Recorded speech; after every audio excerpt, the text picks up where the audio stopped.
Vitamin C is a popular skincare ingredient. You've heard me say how much I love vitamin C because it is just so good for so many different reasons.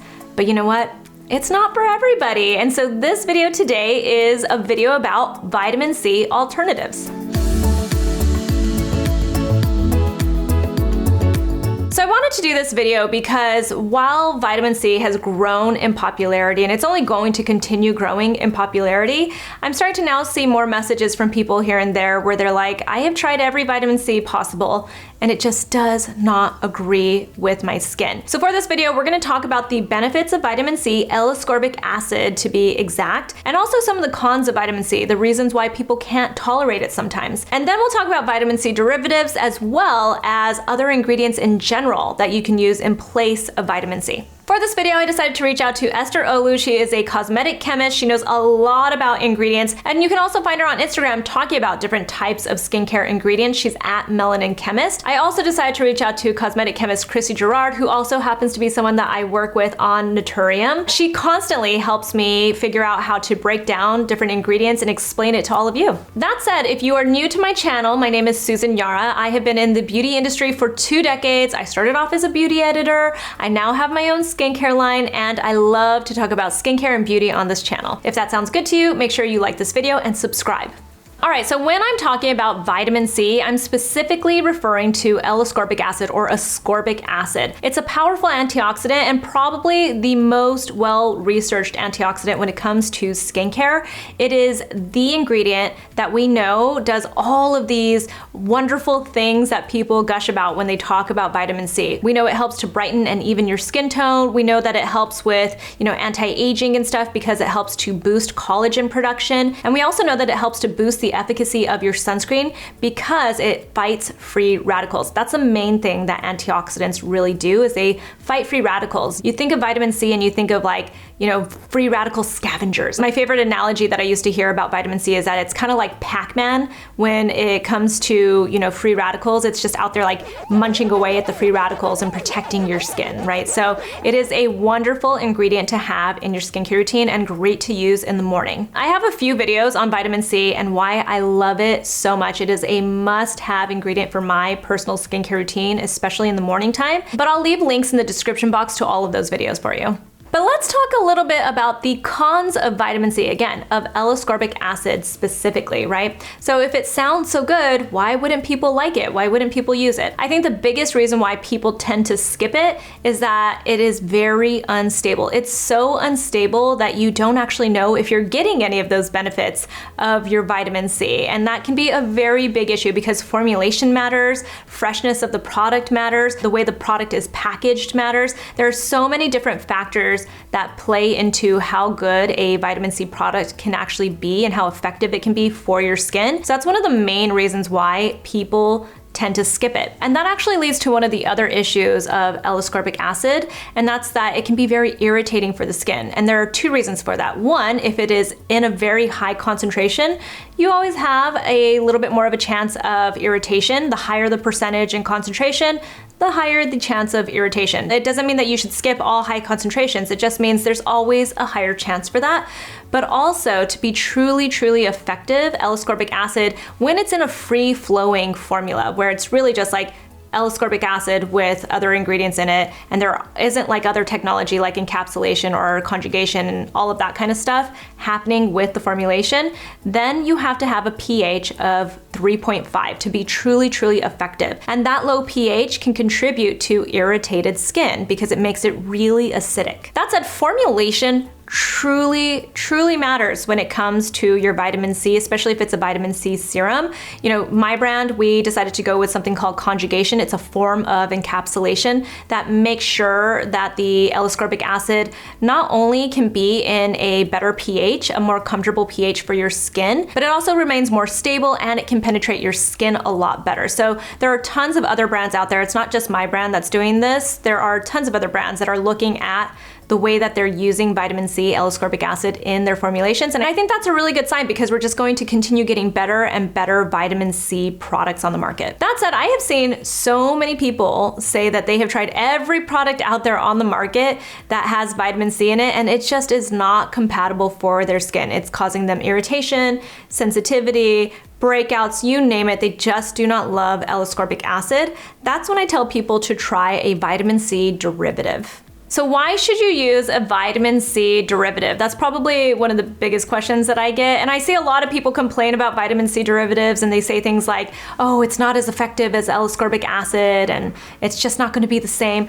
That might be true. The problem with the derivatives is that there aren't as many studies as there are on L-ascorbic acid, but that doesn't mean that they don't exist. There are still some studies. One of the main reasons that Krissie says that she loves to use a vitamin C derivative is she's definitely one of those people that can't use your typical L-ascorbic acid on her skin, and she just loves the vitamin C derivatives because they are better tolerated and a lot of the time a lot more stable. As far as being stable, if you don't fully understand what that means, it just basically means that your ingredient isn't going to oxidize as quickly, and that's when it turns kind of like a brownish color and it's essentially gone bad. It's not as effective as it used to be. The reason why vitamin C derivatives are considered not as effective as L-ascorbic acid is because they have to go through different conversions to become L-ascorbic acid, which is not necessarily a bad thing. In going through those conversions, it actually helps to make it a lot more gentle on your skin, which sometimes I think is a really good thing. We get too caught up sometimes in the mentality that we have to use the most powerful ingredients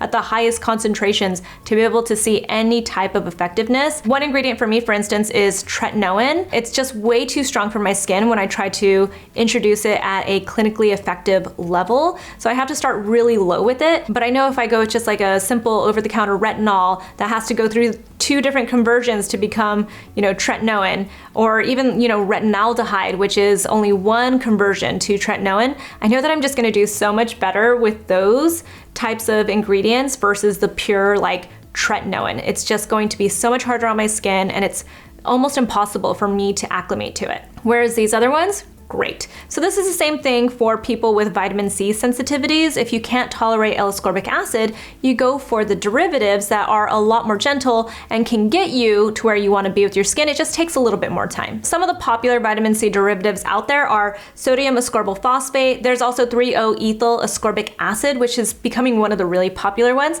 And then there's another one called THD. It's like tetrahexyldecyl ascorbate.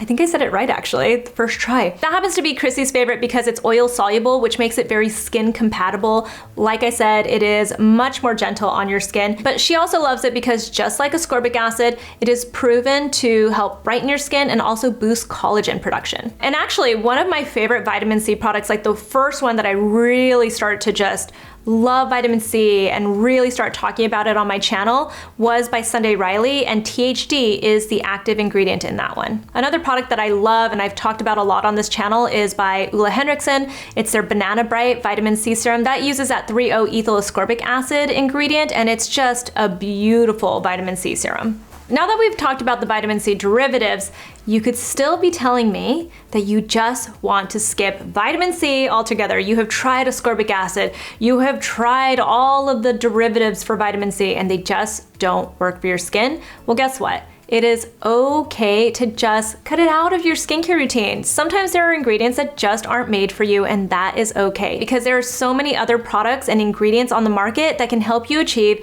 some of the same benefits that you get from vitamin C. If you're looking for antioxidant protection that really boosts your sunscreen protection and fights free radicals, then Esther says the 2 ingredients to really look for are resveratrol and niacinamide. If you're unfamiliar with resveratrol, but you like wine, you're actually very familiar with it. So red wine has lots of resveratrol in it. I've heard, people try to say that if you drink red wine, you'll stay healthy, but there have been tons of studies that show you have to have so much red wine that it actually then defeats the whole health purpose of it because then you get a lot of alcohol in your body.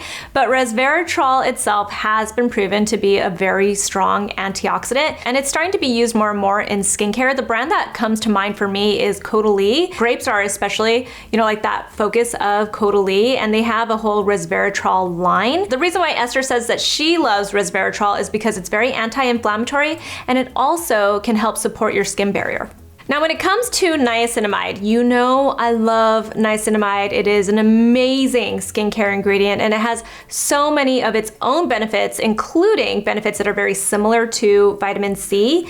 As far as being comparable to vitamin C, they're not exactly comparable. Like, you can't say like, oh, skip vitamin C and just replace it with niacinamide, because there really aren't studies out there that compare them one-to-one like that. And they also just have different mechanisms, but niacinamide does offer a lot of similar benefits to vitamin C. One of those benefits is that you can use niacinamide for its antioxidant free radical protection. Niacinamide is also great to help brighten your skin and even your skin tone, and it's also anti-inflammatory, so it helps to really soothe your skin. Some benefits that you get from niacinamide that you don't get from vitamin C is that it also plays really well with all of your other skincare products and your skincare ingredients. It's one of the reasons why you'll see niacinamide in so many different products. And you also don't have to use it at a low pH, that 3.5 pH that makes your vitamin C really acidic. You do not have to use a low pH for niacinamide, so it's a very comfortable ingredient for your skin as well. And another added benefit that you get from niacinamide that you don't get from vitamin C is that it helps to balance oil production. So people that have oily skin love it. For niacinamide, you know I have to plug my brand NATURIUM, because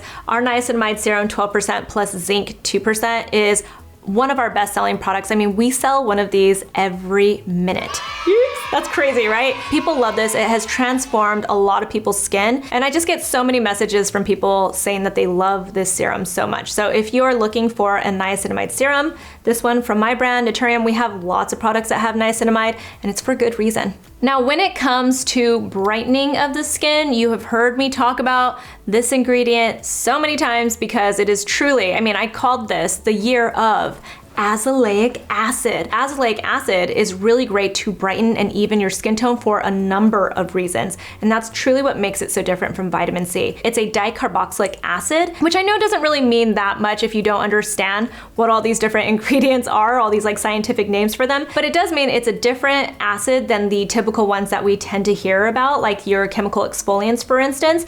Completely different. It's really gentle on the skin, and while it does exfoliate, it's a very gentle exfoliation. So it really helps to unclog your pores, which helps to give you that even skin tone. It's also a tyrosinase inhibitor, meaning that it prevents that enzyme that creates that excess melanin, those dark spots on your skin, from actually forming. So it doesn't affect your overall skin tone, just the dark spots, like just that stuff you don't want. And it's also anti-inflammatory, which also can help even your skin tone. Azelaic acid is also great because it tends to not irritate skin. There is sometimes a little bit of an acclimation period where people might feel like they're a little bit itchy from using azelaic acid, but that usually subsides if you use it for a couple of weeks really continuously and just get your skin used to it. It also depends on the percentage of azelaic acid that you're using. Obviously, the lower the percentage, the less chance that you have of that itchiness. And then obviously that higher percentage can lead to a little bit more chances of having a little bit of that itchy feeling. Again, I have to plug a product from my brand NATURIUM because this is truly one of my all-time favorite products ever. I'm so glad I got to contribute this to the world. It is our Azelaic Acid Emulsion 10%. 10% is the highest concentration of azelaic acid that you can get over the counter. After that, you want to get a prescription from your dermatologist if you really feel like you want to go higher in percentage, which a lot of dermatologists actually think is the way to go. They'll offer it in 15% and even 20% azelaic acid. I really love this product. I use this like twice a day, at least once a day in one of my, either my morning or my nighttime skincare routine. But it is so great for my skin. It has azelaic acid in it, it has niacinamide in it, it also has bioretinol in it, which is basically a plant-based alternative to retinol. I never claim that it replaces retinol because we all know nothing can replace your retinoids. But it's a really great alternative if you can't use retinol, and it's also wonderful in conjunction with your retinol. I can put this on and then also put my retinoid on. Another brightening ingredient to consider for your skincare routine is Arbutin. That's one that Esther really suggests, and that's because it also gives the brightening effect to your skin. It helps to even your skin tone. Again, different mechanisms from vitamin C. It works in a whole different way. Like azelaic acid, it is a tyrosinase inhibitor. So again, it's preventing that excess production of melanin in your skin. If you're unfamiliar with Arbutin, there are also derivatives of it. I talk about alpha Arbutin all the time. It's very gentle on the skin because it has to go through these conversions conversions, just like the vitamin C alternatives. It has to go through these conversions to become hydroquinone on the skin. Hydroquinone is a very effective skin brightening ingredient. It's probably the most well studied, and I would think that dermatologists would argue that it is the most effective skin brightening ingredient out there. I have a whole video on hydroquinone because I recently started using it in my own skincare routine, and I just think it is so good, but I'll leave a link in the description box for that video so you can watch it. Arbutin is also one of those ingredients that just plays well with all of your other ingredients and products in your skincare routine. So again, it's very easy to add into your skincare routine. And I think that's something to kind of keep in mind in general with all of these alternatives, is that they just play well with all of your other ingredients. And a lot of the time, I think it's important to use a lot of these ingredients together because you're essentially just creating a team. And so instead of a single person playing the game, it's like a team playing the game that's more effective and just more likely to win, I guess is the way I think of it. So you can also use all of these types of ingredients together, which also just makes them stronger. A product that I love from my own skincare line is our Alpha Arbutin Essence 1%. You can get Alpha Arbutin at 2%. We even have a serum, but I love this because it is so hydrating for your skin. It's so easy to use in your skincare routine. Alpha Arbutin at 1% is also very effective for evening your skin tone and just giving you that added benefit of the brightening. We also have orange blossom in this that helps to further brighten your skin, and just other hydrating ingredients. It's a very nice product. I love this stuff. I tell people to get it all the time. Now, when it comes to anti-aging, I know we hate the term, but it is all-encompassing. But specifically for collagen boosting, you need to look for two different types of ingredients: peptides and also retinoids. Starting with peptides, if you don't know what they are some of my favorite types of ingredients to look for lately. Maybe it's because I am aging a little bit, I'm more interested in my peptides. Peptides are short chains of amino acids that act as building blocks for proteins in your skin and your body and everything. Think collagen, elastin, and keratin, which are all very important for the strength and health of your skin and to give you that, that beautiful, healthy, youthful look to your skin. An easy way to think of how peptides work is that they are little messengers that signal to your skin to basically create more collagen, create more elastin, create more of the keratin to help really be the building blocks of your skin, of healthy, youthful looking skin. As far as collagen boosting, a peptide that Krissie says to look for specifically is called palmitoyl tripeptide 38 because it is known to boost collagen and basically give you that smooth, even look to your skin. A product that contains that specific ingredient is by Drunk Elephant. This is a little bit newer and something that I haven't actually added into my skincare routine yet. This was sent to me through PR. This is the Drunk Elephant Protini Powerpeptide Resurf Serum. So this has 10% lactic acid, which we know is very exfoliating, very hydrating to the skin. It's one of my favorite of the exfoliating acids, but it also has 11 signal peptides, and one of those happens to be the one that Krissie pointed out. Another product to look for is this one from Somerville. This is their KateCeuticals Total Repair Cream. It doesn't contain that specific peptide that Krissie was talking about, but it is packed with peptides that really help to firm and improve the condition of your skin. And then there are retinoids, which we know are the gold standard, tretinoin specifically, the gold standard when it comes to anti-aging ingredients.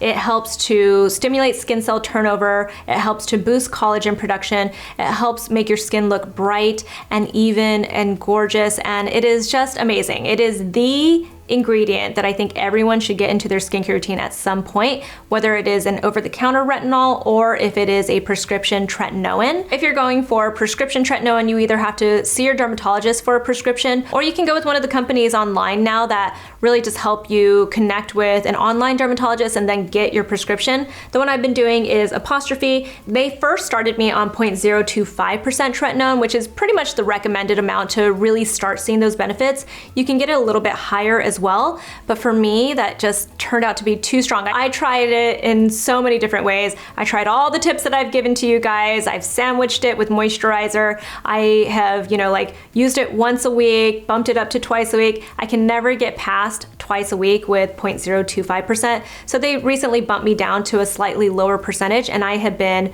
perfect with that. But for the most part, you want to look for 0.025%, or just speak to your dermatologist about what works best for you. If you want something that's a little bit more gentle, but you still want to get a pretty effective product, you can also look for retinaldehyde. This is from Medicae. I've actually been using the Crystal Retinol 3, but this is their Crystal Retinol 6, so it's a little bit stronger. The big difference here with retinaldehyde versus retinol is that it's only one conversion away from being tretinoin, so it's still more gentle than tretinoin, but it's a little bit closer to being tretinoin. I've really been enjoying these products. They just have a little bit of fragrance for people that are sensitive to that. And then of course, I always talk about the retinol complex cream from my brand NATURIUM. We also have a serum that has a pretty similar amount of retinol. It has our retinol complex in it as well, but I personally love our retinol complex cream. I use this whenever I am not using my tretinoin because it is just such a beautiful product. It is my one and done, my most suggested product to people when they are looking for a super simple nighttime skincare routine. You can put this on after you cleanse your face and you can be done. You can be completely done with your skincare routine. It is so good and I love it. And we use an encapsulated retinol, so it helps to really keep your retinol stable. It helps to penetrate your skin better, and it also just keeps it more stable. So those are all the ingredients that you can use in place of L-ascorbic acid. Again, you can use a lot of these ingredients together too, and most of them actually are in my skincare routine in one way or another. I am using all of these types of ingredients in lots of different places in my skincare routine because they're just so effective. So if you can actually use all of them together, you've just got the best team ever. Like you're putting together a team of MVPs. And I also use my vitamin C in the morning. So I'm the person that loves to use all of these ingredients. But again, if you cannot tolerate vitamin C, take a step back. Breathe. Accept that it's okay that not all skincare ingredients, even the popular ones, are going to be the ingredient for you, and know that you have lots of different options that you can use on their own or even use together. If you have any questions, obviously feel free to ask me in the comments below. You can find me on Instagram. I'm at Susan Yara. We also have a private Facebook group that you can join. I'll leave a link in the description box. I'll talk to you guys soon. Bye.